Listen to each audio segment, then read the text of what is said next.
इस वीडियो में दी गई जानकारी का उद्देश्य सामान्य जागरूकता और शैक्षिक जानकारी साझा करना है। भारतीय संविधान के अनुच्छेद 51A के तहत प्रत्येक नागरिक का कर्तव्य है कि वो वैज्ञानिक दृष्टिकोण, मानववाद और सुधार की भावना को बढ़ावा दे। भारतीय संविधान ने हम भारतीयों को रीति रिवाज, परंपरा और अपने धर्म को बनाए रखने की स्वतंत्रता दे रखी है, लेकिन रीति रिवाज, परंपरा और धर्म के नाम पर अंधविश्वास को बढ़ावा देना समाज और देश के लिए हानिकारक होता है। संविधान हमें अंधविश्वास के खिलाफ जागरूकता फैलाने का अधिकार देता है ताकि हम एक प्रगतिशील और तार्किक समाज का निर्माण कर सकें। इस वीडियो में व्यक्त विचार हमारे अपने हैं और इसका मकसद किसी की भावनाओं को ठेस पहुंचाना नहीं है। कृपया दी गई जानकारी को लागू करने से पहले अपने विवेक का उपयोग करें। हम किसी भी गलतफहमी या नुकसान के लिए जिम्मेदार नहीं होंगे। क्या आपने कभी सोचा है कि जो कहानियां हमें बचपन से सुनाई जाती हैं, उनमें कितना सच है? क्या ये कहानियां तर्क और विज्ञान की कसौटी पर खरी उतरती हैं, या फिर ये सिर्फ अंधविश्वास है जो हमें बिना सवाल किए मानने को मजबूर करते हैं? आज हम बात करेंगे गणेश चतुर्थी की और उससे जुड़ी कहानी की। क्या गणेश जी की कहानी वाकई कोई वैज्ञानिक आधार रखती है, या ये एक ऐसी काल्पनिक कहानी है जो क्रूरता और अंधविश्वास को बढ़ावा देती है? और सबसे बड़ा सवाल, क्या इस अंधविश्वास के नाम पर हम पर्यावरण को तबाह कर रहे हैं? तो चलिए शुरू करते हैं। इस कहानी को तर्क की नजर से देखते हैं।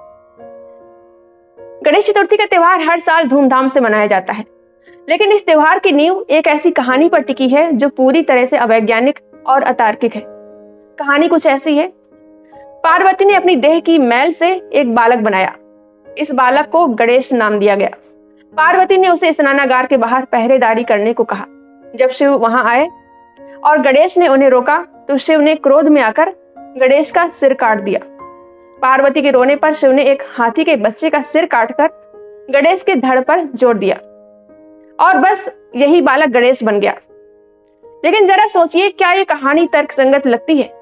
क्या यह विज्ञान के किसी नियम से मेल खाती है, या फिर यह एक ऐसी कहानी है जो अंधविश्वास को बढ़ावा देती है और हमें सोचने से रोकती है? आइए इस कहानी को देखते हैं और समझते हैं कि यह कितनी बेतुकी है। पहला सवाल, क्या देह की मैल से बच्चा पैदा हो सकता है? विज्ञान कहता है कि जीवन की उत्पत्ति के लिए डीएनए, कोशिकाएं और प्रजनन की प्रक्रिया जरूरी है। मैल से बच्चा बनना यह पूरी तरह से प्रकृति के नियमों के खिलाफ है। कोई भी जीव बिना जैविक प्रक्रिया के पैदा हो ही नहीं सकता। तो यह कहानी शुरू से ही अवैज्ञानिक है। दूसरा सवाल, क्या कोई बच्चा पैदा होते ही इतना बड़ा हो सकता है कि पहरेदारी करने लगे?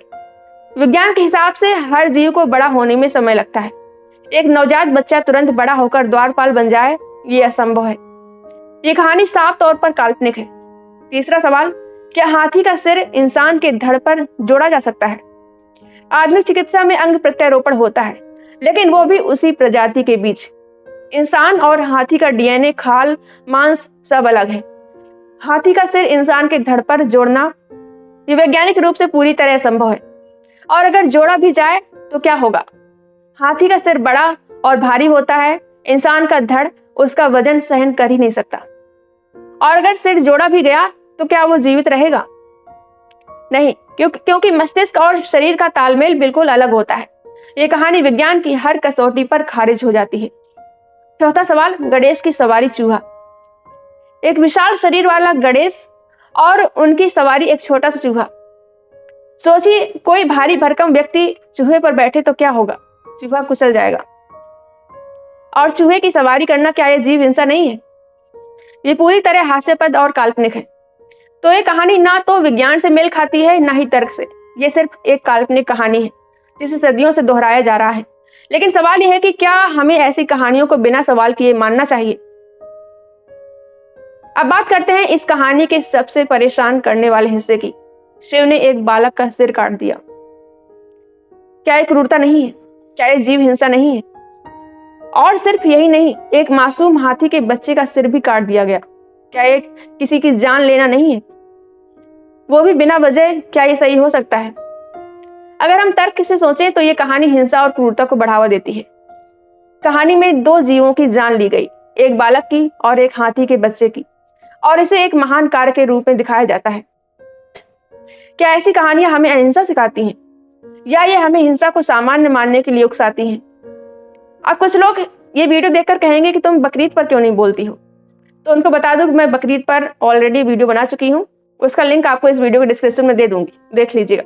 इसके अलावा मैंने खतना और अन्य कुप्रथाओं के बारे में भी वीडियो बनाया है। आप लोग मेरे चैनल के सारे वीडियो देखा करिए, उसमें आपको सब मिलेगा। और थोड़ा दिमाग खोलकर भी सोचा करिए। गणेश की कहानी सिर्फ एक कहानी नहीं है, ये एक ऐसा अंधविश्वास है जिसने लोगों की सोचने की शक्ति को कुंद कर दिया है। सदियों से हमें ऐसी कहानियां सुनाई गई जिनमें तर्क और विज्ञान की कोई जगह नहीं। लोगों ने इन कहानियों को सच मान लिया। चाहे वो हिंदू हो या मुस्लिम या कोई अन्य धर्म। सभी धर्मों में ऐसी कहानियां हैं जो बिल्कुल काल्पनिक हैं, जिनका कोई तर्क नहीं है। लोगों ने इन कहानियों को सच मान लिया, बिना ये सवाल किए कि ये संभव भी है या नहीं। और यही अंधविश्वास आज भी गणेश चतुर्थी जैसे त्योहारों में दिखता है। भक्त लोग कहते हैं कि गणेश का गजमुख अंग प्रत्यारोपण का प्राचीन उदाहरण है, लेकिन ये पूरी तरह गलत है। आज की मेडिकल साइंस में भी इंसान का सिर ट्रांसप्लांट करना लगभग असंभव है, और हजारों साल पहले बिना किसी आधुनिक तकनीक के हाथी का सिर इंसान पर जोड़ना ये सिर्फ एक काल्पनिक दावा है, जिसका कोई वैज्ञानिक आधार नहीं है। ऐसे दावे सिर्फ अंधविश्वास को बढ़ावा देते हैं। लोगों को लगता है कि उनकी परंपराएं वैज्ञानिक हैं, लेकिन असल में ये सिर्फ कहानियां हैं।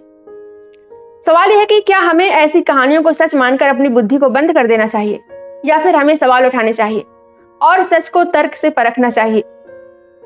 अब बात करते हैं गणेश चतुर्थी के सबसे बड़े नुकसान की। ये त्योहार जो अंधविश्वास पर आधारित है, हमारे पर्यावरण को भारी नुकसान भी पहुंचा रहा है। हर साल करोड़ों मूर्तियां बनाई जाती हैं। ये मूर्तियां प्लास्टर ऑफ पेरिस और जहरीले रंगों से बनती हैं। प्लास्टर ऑफ पेरिस पानी में नहीं घुलता और जहरीले रंग पानी को प्रदूषित करते हैं। इन मूर्तियों को नदियों, तालाबों और समुद्र में विसर्जित किया जाता है। इससे पानी इतना प्रदूषित होता है जिससे कि मछलियां और अन्य जलजीव मर जाते हैं। नदियां जो हमारी लाइफ लाइन है, धीरे धीरे जहर बन रही हैं। क्या ये सही है कि हम एक अंधविश्वास के नाम पर पर्यावरण को नष्ट करें? हमारे त्योहार कैसे पर्यावरण को नुकसान पहुंचाते हैं, कैसे नदियों को प्रदूषित करते हैं, इस पर मैंने ऑलरेडी एक पूरा वीडियो बना चुकी हूँ। गणेश चतुर्थी के दौरान जगह जगह पंडाल लगाए जाते हैं, सड़कें घेर ली जाती हैं, लोगों को आने जाने में परेशानी होती है। क्या ये सही है कि एक त्योहार के नाम पर आम लोगों का जीवन मुश्किल कर दिया जाए? लाउड स्पीकर से तेज आवाजें निकलती हैं। स्कूलों में पढ़ने वाले बच्चे, अस्पतालों में भर्ती मरीज और बुजुर्ग लोग परेशान होते हैं। क्या ये सही है कि एक काल्पनिक कहानी के नाम पर हम समाज को नुकसान पहुंचाएं? ये त्योहार सिर्फ पर्यावरण को ही नहीं, बल्कि हमारी सोच को भी प्रदूषित कर रहा है। हम बिना सवाल किए ऐसी परंपराओं को मान रहे हैं जो ना तार्किक है, ना ही नैतिक। अब समय आ गया है कि हम अंधविश्वास की बेड़ियों को तोड़ें। हमें ऐसी कहानियों को सच मानना बंद करना होगा जो विज्ञान और तर्क के खिलाफ है। हमें सवाल उठाने होंगे, हमें सोचना होगा कि क्या हमारी परंपराएं हमें पीछे ले जा रही हैं। अब सवाल है, हम क्या करें? तो मूर्तियों का विसर्जन बंद करें। मूर्तियां बनाना ही है तो प्लास्टर ऑफ पेरिस की जगह मिट्टी की मूर्तियां बना सकते हैं जो पर्यावरण को नुकसान न पहुंचाएं। लाउड स्पीकर का इस्तेमाल बंद करें। सड़कों को जाम करने के बजाय समाज के लिए कुछ अच्छा करें। हमें ये समझना होगा कि गणेश की कहानी एक मिथक है। ये ना तो सच है, ना ही वैज्ञानिक। और इस मिथक के नाम पर हम ना प्रकृति को नुकसान पहुंचाएं, ना ही समाज को। हम 21वीं सदी में जी रहे हैं। विज्ञान और तर्क हमारा रास्ता दिखाते हैं। आइए अंधविश्वास को छोड़ें, उन कहानियों को नकारें जो क्रूरता को बढ़ावा देती हैं। पर्यावरण को बचाएं और एक बेहतर समाज बनाएं। अगर आपको ये वीडियो पसंद आया हो तो लाइक करें, हाइप भी कर दें, और आप इस बारे में क्या सोचते हैं कमेंट करके बताएं। मिलते हैं अगली वीडियो में। इस वीडियो को पूरा देखने के लिए थैंक यू।